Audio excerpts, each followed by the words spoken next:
When we consider the role of inflammation in recovery, we often think of anti-inflammatory agents that can help support recovery, for example, after frequent intense physical training.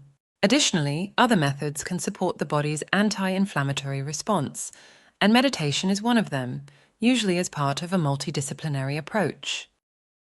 What's interesting is that, although the practice of meditation is now well known in many economically advanced regions, its multifaceted therapeutic role is not as commonly known. For example, the role of meditation in reducing inflammation. Previously, we explored how meditation practices improve personal agency. In this segment, we consider how meditation, such as focused attention, a component of mindfulness meditation, can enhance the body's anti-inflammatory responses in a holistic overview. Firstly, the textualization of the meditation practice can be traced back to ancient India. The practice of Dhyana in Sanskrit has been used for thousands of years in ancient Indian texts and Buddhist practices. It translates to meditation or concentration in English. Dhyana is not isolated to spiritual practices alone, as it also offers substantial physiological and energetic benefits when practiced. Therefore, it can be said that the complete scope of meditation is holistic. The meditations of the East play a significant role in the lifestyle of these regions, even in the modern age, and formal education is not necessarily a deciding factor in their practice.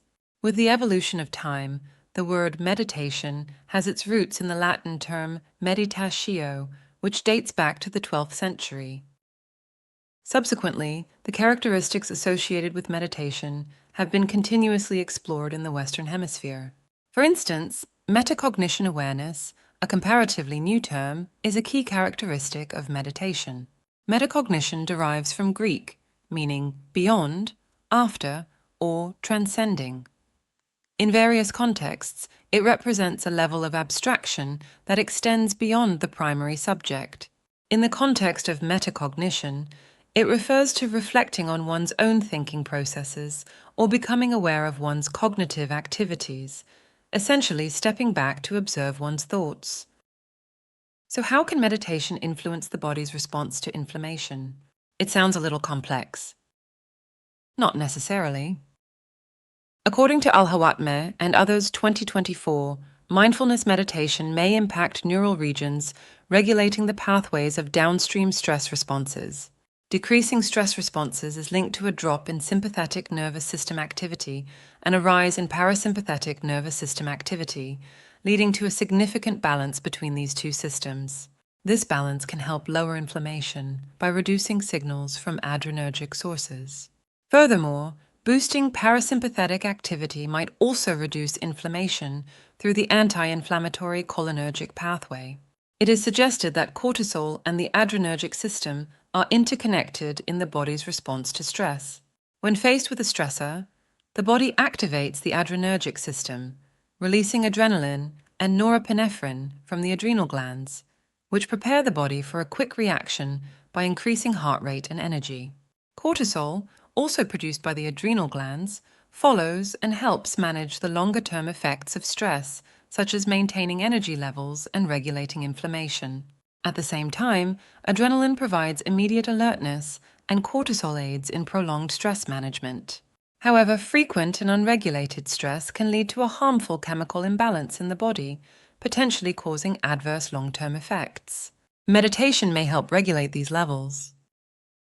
Additionally, Jamil and others, 2023, state that, as seen in the effect on our immune system, our genes are also influenced. Effective meditation has been shown to impact telomerase shortening, suggesting that the aging process can be delayed, as the longevity of our cells may increase with appropriate telomerase regulation. Meditation influences the body's anti-inflammatory response primarily through the reduction of stress and the regulation of the immune system, although the whole mechanism and effects are complex and far-reaching. At the most basic level, it begins with bringing homeostasis and balance internally, signaling the internal physiology to calm and regulate. These practices influence the body's response. Next, we explore in a brief overview inflammation. Inflammation is the body's normal response to stress or injury, including that induced by exercise, even if visible symptoms are not always apparent. It plays a crucial role in the repair and adaptation processes. Inflammation can be categorized as acute, localized, or chronic, prolonged, which may occur after intense exercise or due to persistent stress.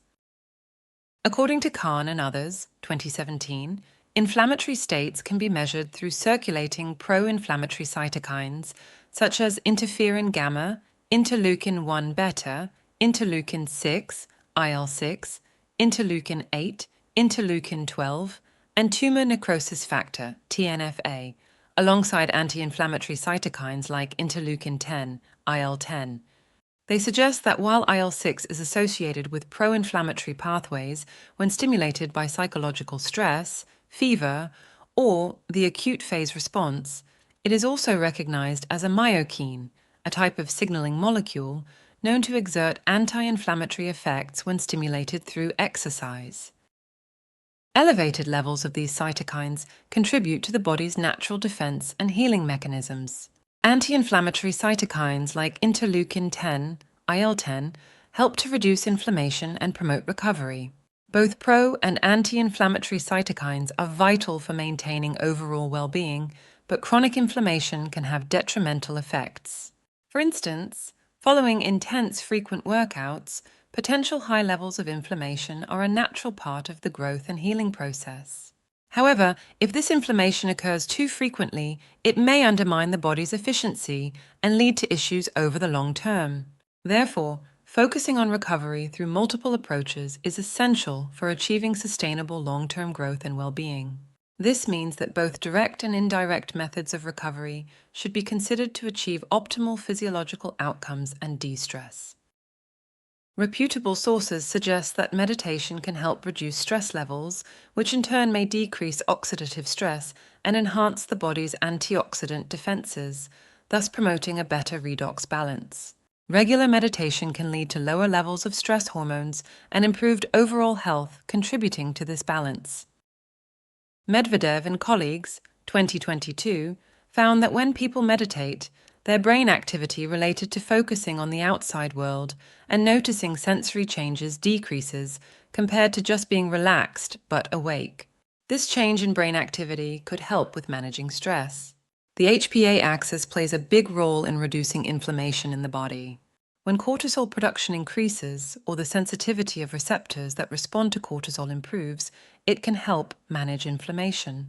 Studies have shown that meditation can change the levels of cortisol in our blood and saliva, and also affects how our body responds to cortisol. This is important because when someone is constantly stressed, it can change how these cortisol receptors work, which is linked to increased inflammation. Meditation techniques often include focused breathing and self-awareness, which help promote relaxation and increase oxygen intake. This can lead to a reduction in the stress response, lower cortisol levels, and improved immune function, all of which contribute to decreased inflammation. The connection between stress reduction, cortisol regulation, and inflammation is well supported in research. Marino, 2024, detail that randomized controlled trials have demonstrated that meditation reduced physiological markers of stress as well as inflammatory biomarkers such as CRP and IL-6. CRP is associated with systemic inflammation. Lastly, for generally healthy individuals, one of the basic ways to begin meditation is to set aside 10 to 20 minutes for seated, conscious breathing, which fosters healthy self-awareness and helps focus on one's breathing at one's own pace and in a comfortable space. Meditation is not merely an act of shutting down. Rather, it is a holistic practice that fosters a complete state of being. In this state, the physical body, mental processes, and energy flow become fully aligned, facilitating deep recuperation, revitalization, and an enriched outlook. Subject to individual suitability and individual health status.